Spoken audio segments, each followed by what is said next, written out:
Hi everyone, you reach Chronicles of the Gray Hair Diva. If this is your first time, welcome. If not, welcome back. For all you out there, hit that subscribe button and the notification bell so that every time I upload a video, you will be notified. Hit the like button, chat with me in the comments, and when I get an opportunity, I will chat back. And share my video with your friends and family so that they can come to my channel and get to know me also. I'm here today with a quick video on R. Kelly / Syleena Johnson. Who is Syleena Johnson? She's an R&B singer from the popular Fox Soul show, Cocktails with Queens. So on that show is Cordia Johnson, is Lisa Ray, Vivica Fox. So they definitely got an amazing lineup of hosts on that show. So they had a discussion, and they often discuss like hot topics. They had a discussion about, the whole R. Kelly conviction. And so Syleena Johnson, pretty much if I summarize it, she feels that R. Kelly should not be going to prison, jail, whatever. He should instead be placed in an insane asylum, some type of mental health institution, I guess, because she's saying, he's pretty much not in his right mind in order to have done these particular things. Well, a lot of her co-hosts disagree with her. I'm going to say I wholeheartedly disagree with her. And just to add a little bit to the conversation, she also brought in this theory and this thought process of how there's a lot of black men that are currently in prison that probably shouldn't be there. They should be having some mental health rehab instead. And, she said how it's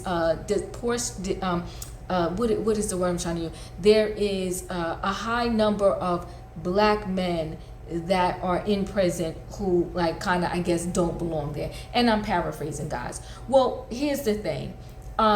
We can't mix these subjects, okay? We can't mix the social things that are not equal with the fact that R. Kelly was convicted and may spend the rest of his life in jail.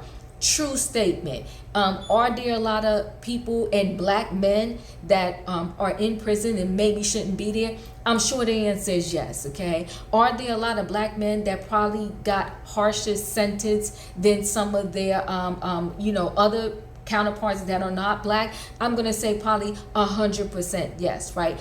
Are there some black men that have mental health issues that, are in jail, but probably shouldn't be, that need help, mental health help instead? Yes. But should we mix that with this R. Kelly situation? Absolutely not. R. Kelly, if it was a time to help him, it would have been back in 1994 when we first heard about the whole Aaliyah situation. And may God rest her soul. So his situation goes back decades. So now is not the time, because he was actually convicted, to say, oh, I'm sorry, he shouldn't go to jail. He should go to some mental health facility. Nah, it's too late for that. What we can perhaps do for him right now is, as he's sitting in jail, make sure that, the mental health providers come to him on a weekly or daily basis and see if they can do some rehab as he spends the rest of his life maybe in jail, or however long he's going to get this sentence for. I do think it probably, unfortunately, is going to be the rest of his life, because that was just his New York case that he got convicted on. I believe he still has to stand trial in several other states, and God only knows how those cases are going to end up. So let's do a little timeline here and a little history on, the R. Kelly troubles and problems. So back in 1994, he married Aaliyah, 15 at the time, and he was 27. So he had people help him get this fake ID for Aaliyah, or maybe they got it on their own, but whatever. There were people that helped out. We're going to need, though, these people. They should be getting locked up or going on trial too, but that's a whole nother story in and of itself. And if Syleena has some words that she wants to use, maybe her campaign should be to get these other people to get locked up too, or to at least go on trial. Also, R. Kelly allegedly is threatening to expose some other people. I think I said, like, because he said I'm going down, so some other people need to go down too. So my thing is, does an insane person know that, hey, I'm in trouble, I'm about to spend the rest of my life in jail, so I'm going to snitch on some other people? Usually that concept and insanity don't really live in the same, situation. But okay, let's carry on. So as I stated, it started back in 1994 with the whole Aaliyah thing, and R. Kelly pretty much, I'm going to say, got off with that because they buried that story under the rug. And even to this day, even though she's not here, no one wants to quite tell us the truth about that particular situation. But I want to say, was it on Dr. Phil, or was it on Tamron Hall's show, or Dr. Oz? It was one of them. I just know this. Aaliyah's uncle went on one of these talk shows, and he pretty much said that her mother knew the whole situation. She knew the truth between what was going on between R. Kelly and Aaliyah. We'll never know, but I'm just saying, and to talk to Syleena, that if we were going to send him for some mental health help, it should have been back in 1994. So that was in 1994. In 1996, a mere 2 years later, and I think he didn't divorce Aaliyah until 1995. Okay, so in 1996, here we go again. You have Tiffany Hawkins. She sued R. Kelly for emotional distress. She wanted $10 million. She settled for $250,000, but I want to say she was 15 and he was 24 at the time. All right, so that's the whole Tiffany Hawkins and R. Kelly. And again, this is an underage situation. And that's why they said his situation lasted over decades, okay? So he had his freedom, he had his time, and unfortunately, his time ran out. In 2001, yet again, he was sued by an intern, and she said, when she was 17 and he was older than her, there was a whole lot of, sexual relationship or something going on. That case got settled out of court for an undisclosed amount. But again, R. Kelly being accused of being with a young child.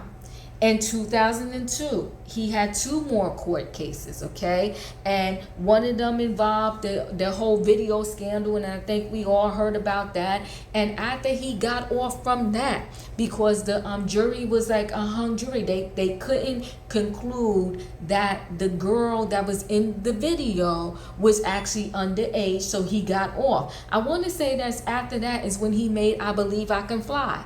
So he vowed to turn around his life then, and he was going to only make gospel songs. And that lasted for about 2.2 seconds before he got himself into some more sexual problems with underage girls, okay? So that was that one. Like, he got off of that, particular court case. And then between 2002, and I'm just looking at my notes, in 2004, he had some arrests for 12 counts of producing child sexual abuse images in Florida. I mean, the list goes on and on. In 2017, allegations of a cult. Okay, and then 2017 to 2018, victims go to the press and start talking. 2018, they had the mute R. Kelly. In 2019, that whole documentary, Surviving R. Kelly, is what prompted his current trial that he just went through, and the subsequent conviction. So to Syleena, I love her. I get what she's saying. Maybe what she should have said is, overall, when we know that out there we have some individuals that are suffering with their mental health, and as a result of them suffering from their mental health, they commit crimes, okay? And it's like they only committed that crime because they're not right in their mind. And usually those individuals are committing, like, maybe robberies or stuff like that. But you have R. Kelly, who, in my mind, made conscious decisions to date underage girls, or I don't know if I want to use the word date, but be with underage girls. And they also said that R. Kelly used to hang around schools. I don't know if they was high schools, junior high schools, elementary schools, but would hang around schools. What grown man is hanging around a school? So he was making conscious decisions to be and have opportunities to be around females that were not of age. And I'm sorry, Syleena, as a result of that, and everything that has come out, and everything that probably is about to come forth when he goes to these other states and goes on trial for these other counts that are against him, the end result is he needs to go to jail, prison, whichever one. So thanks, Syleena, for your thought process.